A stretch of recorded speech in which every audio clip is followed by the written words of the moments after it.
이상용 교수님이 수리에 와서 사역을 나눠달라고 말씀하셨을 때 오늘 주일 중에 부활하신 부활절입니다. 아무리 이 외에 사실은 그죠? 더 중요한 메시지가 있겠습니다. 그래서 오늘 다른 무슨 비전 이런 것들을 전혀 저도 그런 얘기 할 생각은 없고요. 오늘은 이 본문을 가지고 오늘 주님의 부활 얘기를 나누려고 합니다.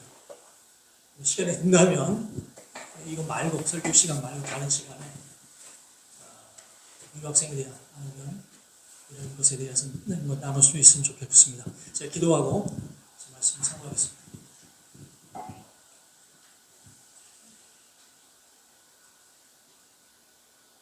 살아계신 아버지 하나님, 우리의 믿음이 주님의 은혜인 것을 저희가 고백합니다. 그러나 지금 여기에 있는 이유가 부활하신 주님을 만났기 때문입니다.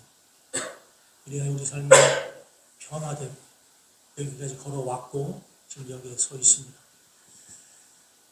이 귀한 말씀 저희가 대합니다. 이 말씀을 통하여 우리가 무엇을 들으며 무엇을 반응하며 드려야 됩니까? 성령님, 우리를 진리와 생명으로 인도하시는 성령님, 이 시간을 의탁하오니 저를 이끄사 주의 말씀의 세계 안으로 다 들어가 주님의 깊은 을 경험하며 할 수 있도록 이 시간 인도해 주시옵소서. 예수님 이름으로 기도합니다. 아멘.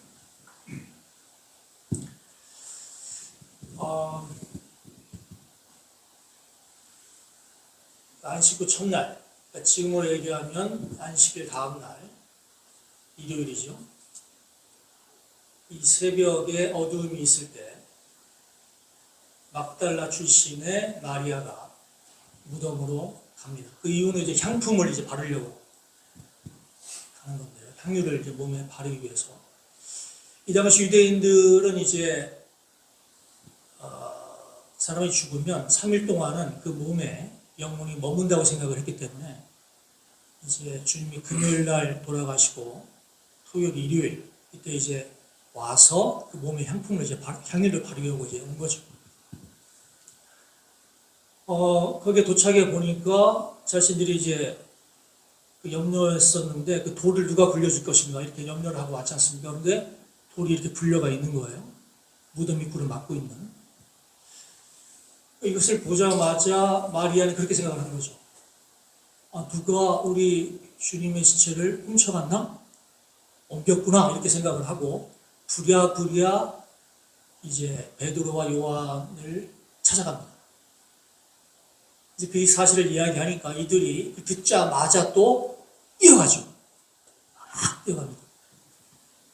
요한이 또 이제 베드로보다 훨씬 젊으니까 먼저 도착을 해서 입구에서 봐서 이제 안을 이렇게 구부려서 들여다보니까 그 예수님을 쌌던 천이 거기에 이렇게 그대로 있죠. 베드로가 이제 그 길을 쫓아서 들어오자마자 이제 입구로 들어가서 그 천이 그대로 있고 머리를 쌌던 천은 따로 있는 것을 이렇게 바라봅니다. 그러니까 그제서야 이제 요한도 따라 들어와서 그 사실을 보고 믿었다라고 얘기를 했을 때 이 믿었다라고 하는 말은 두 가지로 해석이 될 수 있죠. 예수님이 실제로 살아 생전에 그분이 돌아가시고 부활하시겠다고 하신 말씀을 믿은 것인지 아니면 마리아가 가서 무덤에 예수님의 시신이 없어졌다라고 하는 말, 그것을 믿은 것인지 이 두 가지로 사실은 생각할 수가 있는데 앞뒤 문맥을 쭉 보면 예수님의 부활을 그 다음 절이 사실 얘기하지 않습니까? 성경이 이야기하는 예수님의 부활을 온전히 이들은 아직 알지 못했다고 얘기를 설명하는 것을 보면 아마 두 번째 부활을 믿은 것이 아니라 아마 마리아가 이제 무덤에 비어다 누가 예수님의 시신을 훔쳐갔다 이 사실을 아마 믿었다고 생각하는 것이 아마 맞을 것 같습니다. 의혹에 쌓여서, 의심에 쌓여서 혼란스러워서 이제 두 제자가 돌아가죠.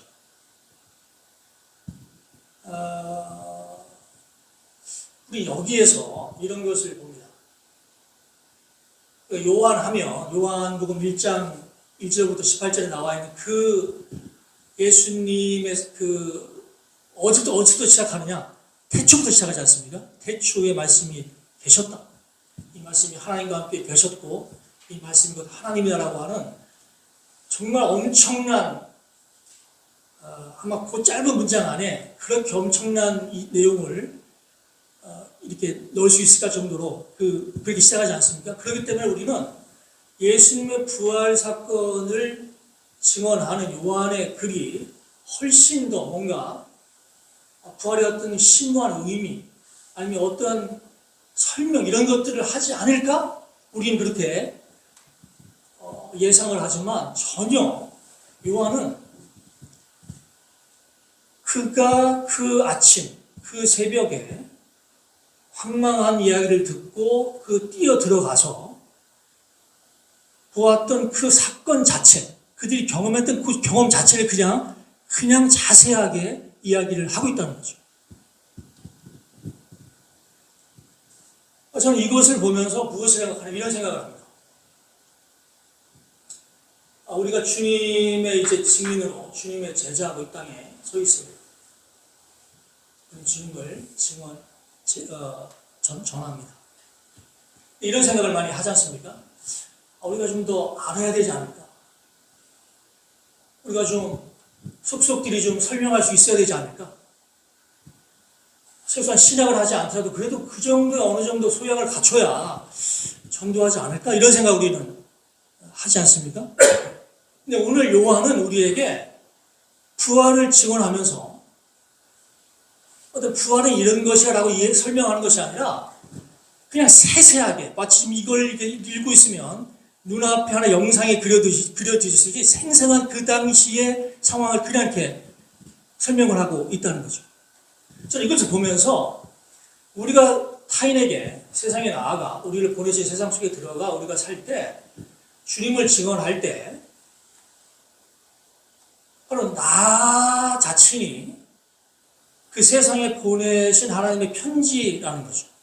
무슨 얘기냐면 내가 지금 여기에 존재하고 내가 지금 여기에 있는 이유가 사실은 그냥 있는 것이 아니라 예수 그리스도를 만나고 싶은 내가 여기 있는 거 아닙니까? 우리가 왜 여기 다, 그죠? 저는 고2 때 이제 주님을 믿고 그걸 따르는 이유로 삶이 그렇게 이제 각도를 바꾸어 사실 여기까지 이렇게 온 거 아니겠습니까? 그 사실, 그 세세한 우리의 삶, 내가 예수 그리스도를 만나서 걸어온 우리의 모습, 우리 자신을 그냥 그대로 정직하게, 자세하게, 정확하게 이야기해 주는 거죠. 굳이 막 이렇게 은혜는 무엇이며, 구원은 무엇이며, 구속은 무엇이며, 이런 이야기들을 충분히 알아서 설명을 해야만 전도하는 것이 아니라, 물론 그렇게 필요도 하겠지만, 우리는 이 본문, 지금 요한이 주님의 부활을 우리에게 전해주는 이 방식을 보면서 용기를 얻는 거죠. 굳이 그렇게 복잡하게 그런 것이 아니라 내 자신의 삶이 내 자신을 정확하게 그냥 이야기해 주는 것. 이것이 주님을 증거하는 아주 좋은 방법이 아니겠는가 이런 생각을 저는 이 본문을 읽으면서 생각을 했습니다. 사형리를 딸딸 외울 필요도 없고 브릿지 정도 뭐 이런 것 같은 많은 정도 뭐 이런 내 자신을 정직하게 내가 주님을 만나서 내 자신을 그대로 오픈하여 이야기하는 것 얼마나 쉽습니까? 얼마나? 이것이야말로 가장 좋은 전도법 중에 하나가 아니겠는가. 저는 이 요한의 부활을 증언하는 이 기술의 방법을 보면서 그렇게 생각을 해보았습니다. 두 번째는 마리아가 이제 여자의 몸이니까 아주 슬픔에 처해 있고, 두 제자는 막 뛰어가서 갔지만 그걸 쫓아가는 거 아닙니까? 그러니까 늦게 도착한 거죠. 제자들은 가고, 베드로와 요한은 가고, 마리아는 늦게 도착해서 그 무덤 앞에서 울면서 이제 무덤 안쪽을 다시 이렇게 막 보고 있는 상황입니다. 그 무덤 안쪽에 예수님의 시신이 놓였던 머리맡이와 발치에 천사 2명이 앉아 있습니다. 천사가 묻습니다.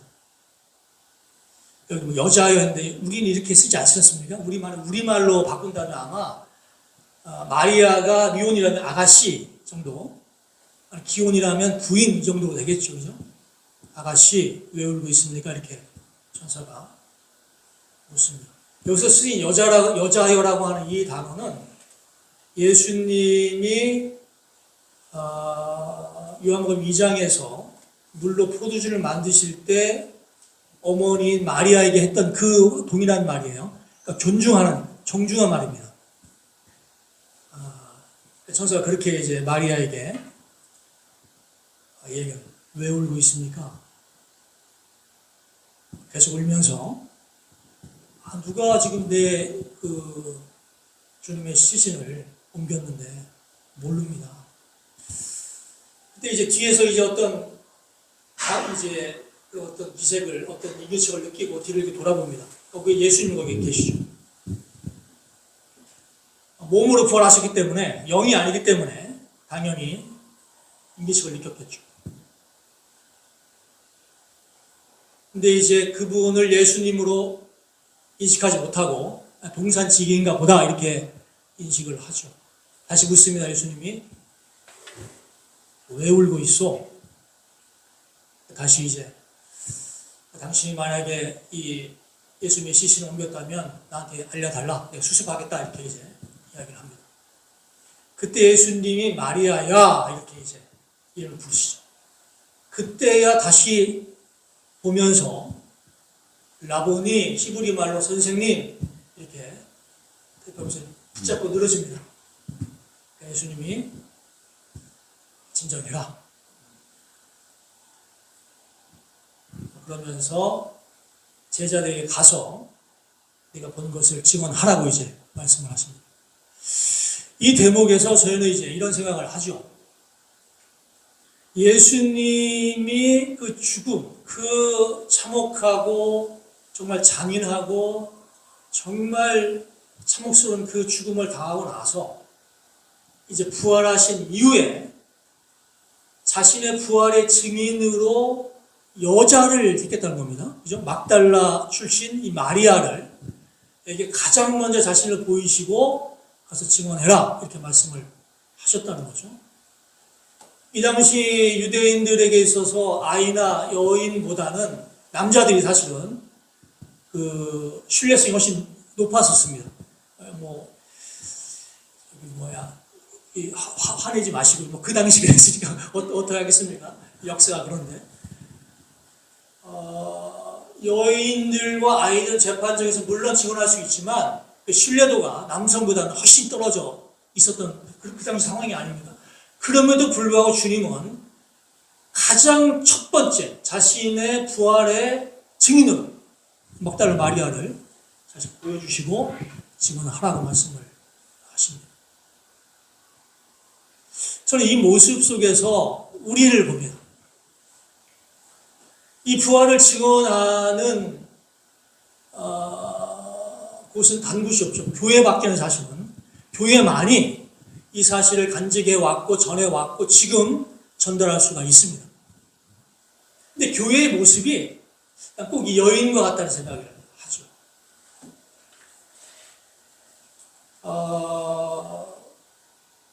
TV에 나오는 대담 프로에 어떤 문제가 생기면 초청하는 사람들이 누굽니까?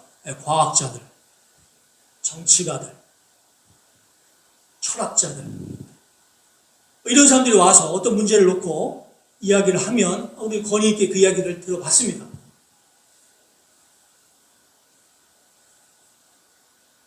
교회에서 누가 집사님이 오셔서 이야기를 하거나 장로님이 오셔서 이야기를 하거나 목사나 아니면 신학자가 와서 이야기를 한다고 할 때 그것이 권위 있게 세상이 듣느냐? 아니지 않습니까? 꼭 이 여인과 같은 우리의 처지가. 그런데 주님은 그렇게 권위 있고 힘이 있고 뭔가 지혜 있는 과학자 그룹 아니면 정치가 그룹 아니면 철학자 그룹에게 이 부활의 메시지를 맡겨서 전달한 것이 아니라 교회에 이 사실을 맡겼고 교회는 이 사실을 증언해야 됩니다. 한 가지 문제를 한번 내볼게요. 세상 사람들이 아침에 이렇게 눈을 뜨면, 아침 딱 눈을 뜨면, 어디로 한 발짝 더 가까이 갔을까요? 아침에 이렇게 잠을 자면서 깼습니다. 세상 사람들이. 그럼 이 사람들은 어디로 한 발짝 더 가까이 갔죠? 죽음이죠, 그죠? 하루 매일매일 눈을 뜨면 뜰수록 세상 사람들은 죽음이라고 하는 그 미지의 세계, 정말 거기에 갔다가 돌아온 사람이 없는, 정말 깜깜하고 답이 없는 그 죽음이라고 하는 그 무시무시한 공포 앞에 날마다 다가갑니다. 날마다. 그러니까 세상 사람들이 사실은 인식이 있게 깨어 있으면 죽을 맛입니다. 날마다 이 문제가 해결되지 않는 한 살맛이 없습니다. 죽을 맛입니다. 그런데 이제 반대로 그리스도인이 아침에 눈을 뜹니다. 어디로 한 발짝 더 다가갑니까? 우리는 아침에 눈을 뜨면 어디로 다가가죠? 예, 우리 주 예수 그리스도 생명의 주, 바로 우리 주님과 만남이 하루하루 더 가까워지는 겁니다. 부활의 주인이시며 진리와 길이시고 생명이신 바로 그 예수 그리스도 앞으로 우리는 날마다 갑니다. 그러니까 우리의 상황이, 우리의 환경이 그렇게 힘들고 어렵다 할지라도 우리는 살맛이 있죠. 날마다 눈을 뜨면 우리는 그 생명의 주님 앞에 그렇게 날마다 가기 때문에 살맛이 있습니다.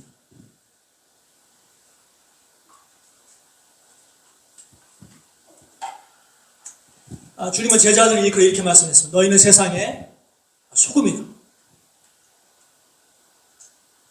소금의 역할은 물론 많이 있지만 그 중에 갈증을 느끼게 하는 부분도 물론 있고, 근데 가장 큰 부분은 맛을 내는 거죠. 맛을 내는 거.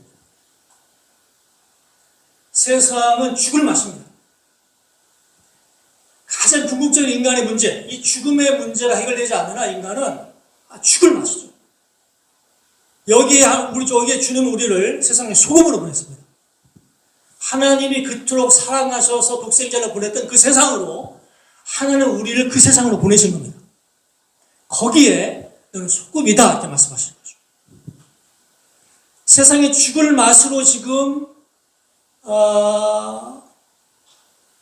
그러고 있는 상황 속에 너희는 우리를 그 세상으로 보내셔서 살맛나게 하는 것이죠. 왜? 어떻게? 부활이야, 그죠? 부활이야.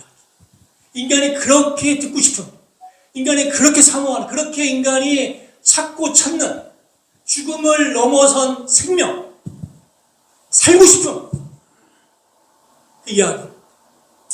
부활입니다.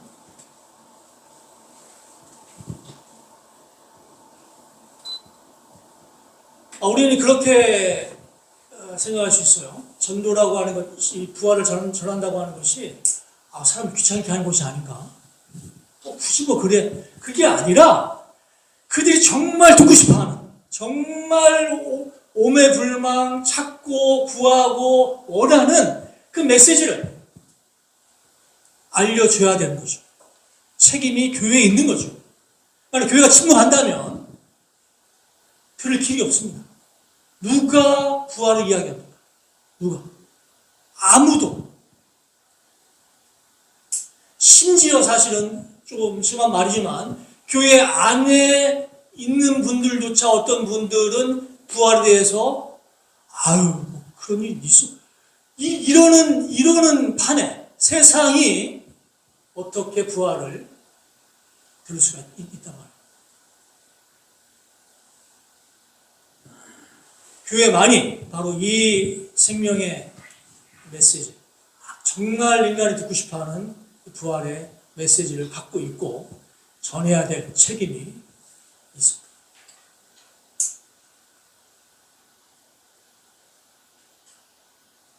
여기까지만 하면 뭔가 미흡합니다. 우리의 책임만 있다 뿐, 이 책임만 있는 것이냐? 짐을 이렇게 진 것 같지 않습니까? 주일날 주님을 예배하고 하나님을 경배하고 그분 곁에 초점을 맞추고 우리가 그분 앞에 자유함과 정말 해방과 이런 식으로 나가야 되는데 이거 짐만 진 거 아니야? 뭐 이런 이제 느낌이 들 수가 있지 않습니까? 그래서 한 가지 말씀을 더 해야 되지 않을까 하는 생각을 합니다. 에스겔 37장에 가보면 성령께서 에스겔을 골짜기로 이렇게 데려가십니다. 마른 뼈들이 질비하게 이제 골짜기 안에 그득합니다. 그리고 주님이 물으십니다. 이 뼈들이 살겠느냐? 우리 같으면 살겠습니까? 아니지. 거의 이렇게 우리는 반응을 할 것 같은데 에스겔은 혹시 예언자 아닙니까? 주님이 아십니다. 멋진 말. 주님이 아십니다. 그러니까 주님이 에스겔에게 할 말들을 이제 말씀하시죠. 대언해라. 에스겔이 대언을 했을 때 뼈들이 붙으면서 뼈에 힘줄이 생기고 살까지 덮이면서 군대가 됩니다. 군대가. 생기가 그 속에 들어가고 군대가 됩니다. 근데 우리는 그 본론이 자칫 생각하면 이렇게 생각하기 쉬워요. 중대에 이제 많은 이제 우리 학생들 있지 않습니까? 저 마른 뼈들. 저 뼈들을 주님의 능력으로 정말 군대처럼 정말 영적인 군사를 만들어서 하시겠다. 이런 생각을 우리는 쉽게 하기 쉬운데, 그러나 이 본문은 그 마른 뼈들은 그들이 아니라 사실은 이스라엘 사람들입니다. 그 다음에 보면 이스라엘 사람들이 자신들을 그렇게 여기는 거죠. 바벨론으로부터 이스라엘이 멸망당하고 바벨론을 포로로 끌려갔습니다. 시간이 지나죠. 그리고 희망을 놓습니다. 더 이상 우리는 팔레스타인 땅으로 들어갈 수 없을 거야. 이게 끝이지. 여기서 우리는. 그리고 모든 희망줄을 놓은 그 이스라엘을 향하여 하나님은 에스겔 골짜기에 누워있는 마른 뼈라고 지금 설명을 하시는 겁니다. 그리고 때가 되면 그렇게 희망 없이 자포자기하고 있는 그들을 뽑아내요. 에스겔 그 팔레스타인 땅으로 보내시겠다는 겁니다. 하나님의 의지죠. 그러니까 거기 질비하게 놓여있는 뼈들이 이스라엘이라고 할 때 바로 우리 교회인 거죠. 다시 말해서 가끔 이런 생각을 합니다. 30년, 40년 전에 캠퍼스에 그 많은 선교단체들이 있었고 거기 선교단체마다 정말 훈련받는 친구들 선교에 도전받고 그들의 삶을 그렇게 주님 앞에 헌신하고 살고자 했던 그 시절이 있었습니다. 30년이 지났습니다. 교회 안에 청년들이 좀 가뭄에 콩나질 사실이 있죠. 이렇게 만약에 30년이 지나가 버린다면 아마 지금 전 세계에 선교사를 두 번째 보냈다고 하는 대한민국의 이런 교회 현실은 아마 옛날 이야기로 한 세대 전에 아마 그런 일이 있었대 아마 이런 걸로 아마 흘러갈 겁니다. 청년이 이렇게 이대로 간다면 우리는 절망하는 죠. 어떻게 해야 되는가? 답이 없는, 도대체 어떻게 할지 모르는, 바로 우리야말로 사실은 바로 거기에 에스겔 골짜기에 널브러져 있는 마른 뼈와 같은 것이죠. 이 희망 없음, 답이 없음, 어떻게 해야 되냐고 사실은 이야기하지만 어떻게 할 수 없는 우리의 무능력, 우리의 무능, 자포자기함. 근데 거기에 주님은 말씀하시는 거죠. 내가 살리겠다. 우리를 이렇게 싸늘하게 식어버린 우리 마음에 다시 불을 지피고 다시 저 청년들을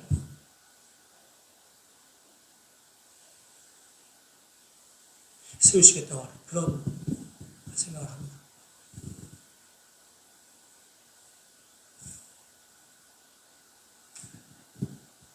일의 주도권, 일을 이루시고 동기를 부여하시고 우리 마음에 소원을 주시고 이끌어 가시는 분은 하나님이십니다. 아무리 우리의 동기가 훌륭하고 아무리 우리 열심히 극심하고 아무리 하다 할지라도 그건 희망이 없습니다. 하나님 앞에 그분이 가지신 계획, 그분이 가신 생각, 그분의 뜻에 붙잡혀 그분의 도구가 되어 움직일 때 희망이 있죠. 있습니다. 마른 뼈조차 다시 일으켜서 군대를 만드시는 그분께서 우리의 이런 그 낙심한 마음, 희망 없는 마음을 다시 힘을 주시고 용기를 주시고 깨우치시고 눈을 뜨게 하시고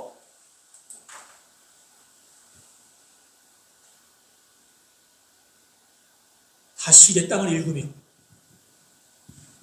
황폐해져 있는 저들의 마음을 한 땀 한 땀 읽어가는 거죠. 물론 하루아침에 되지 않을 것입니다. 이렇게 한 세대가 지나서 이렇게 된 거 아닙니까? 한 세대가 지나야 사실은 아마 그렇게 회복이 될지 모릅니다.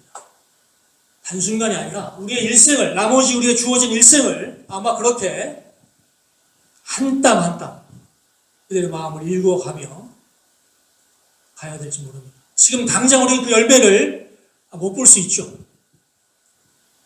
그럼에도 불구하고 우리는 그들의 마음을 읽고 씨를 심고 물을 주고 한 세대 후에 다시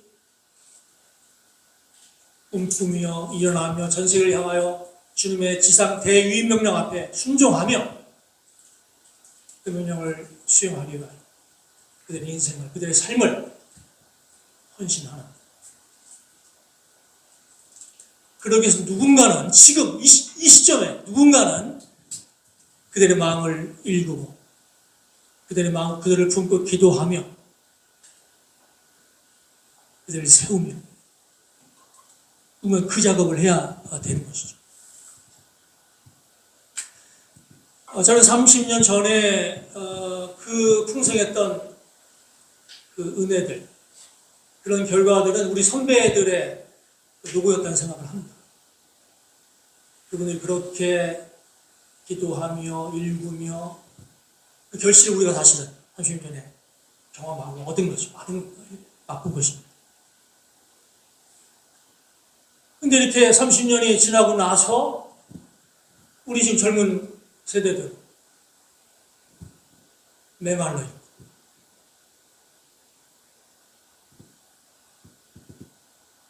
다시 우리가 선배들이 했던 그 수고를, 그 땀 흘림을 그 남은 생애 속에서 해야 될 것이 아닌가 이런 생각을 해봅니다.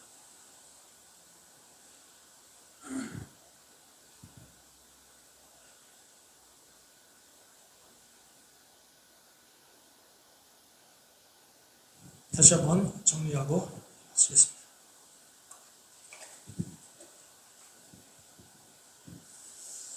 전도라고 하는 것이 이렇게 기분 찾는다고 하는 것이 그렇게 많은 지식들, 모든 것을 다 알아야 가능한 것이 아니에요. 우리 삶 자체가 주님이 세상에 보내신 편지, 우리 자신을 자세하게 이야기하는 것, 이것이 아주 강력한 주님을 증거하는 방법이라는 생각을 하고요. 두 번째는 주님의 그 영광스러운 부활의 모습을 여인에게 가장 먼저 보여주시고 부활의 증인 삼으셨던 것처럼 마치 교회는 그렇게 미약하고 아무 힘도 없고 그런 것을 보지만 주님은 여기에 주님의 뭐라고 할까요? 그분의 일을 여기에 맡기신 거 아닙니까? 그분 자신을 여기에 사실은 우리에게 맡기신 겁니다. 책임 있게 마리아가 이제 그 얘기를 듣고 바로 제자들에게 가서 내가 목격했다, 내가 보았다 증언했듯이 우리도 저 죽을 맛으로 그냥 고통받는 그렇게 애타게 찾고 있는 그들에게 이 부활의 소식, 하나님이 우리 주 예수 그리스도를 통하 일으키신 이 부활의 사건, 생명의 사건, 그 사건을 책임 있게 증언해야 할 것입니다. 마지막으로 이 모든 일이 우리에게 그냥 너희들만이 아니라 하나님이 우리에게 힘주시고 용기 주시고 우리를 살리시고 우리에게 선한 소원과 마음을 주셔서 이 일들을 하신다고 합니다. 아무리 우리가 하는 일이 귀하다 할지라도 거기에 함몰되면 거기에 빠지면 안 되고 늘 우리를 부르시는 분, 이 일을 이끌어 가시는 분, 지금 우리에게 이 상황과 모든 사람들을 계획하시고 인도하시며 일하시는 하나님, 성령님, 늘 염두에 두고 있어야 된다는 생각을 이 본문을 통해서 같이 상고해 봤습니다. 기도하고 말씀 드리겠습니다.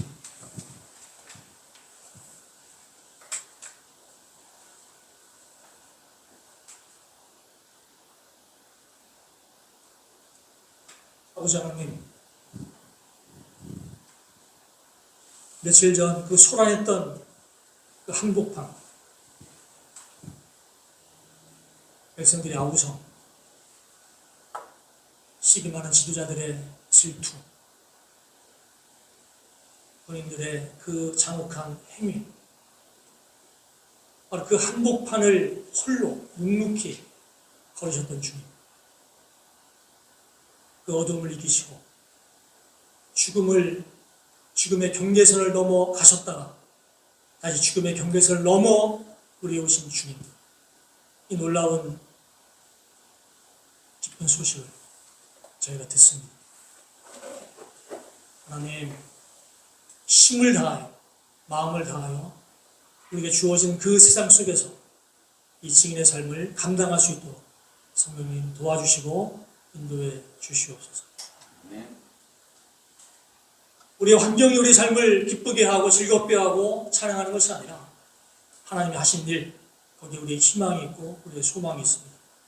아니면 눈 뜰 때마다 우리의 삶이, 우리의 인생이 주님 앞에 다가간다고 하는 이 사실 앞에 감격하며 감사하며 찬양하며 우리 삶이 그렇게 주님 앞에 찬양으로 기쁨으로 헌신할 수 있도록 역사해 주시옵소서. 예수님 이름으로 기도합니다. 아멘.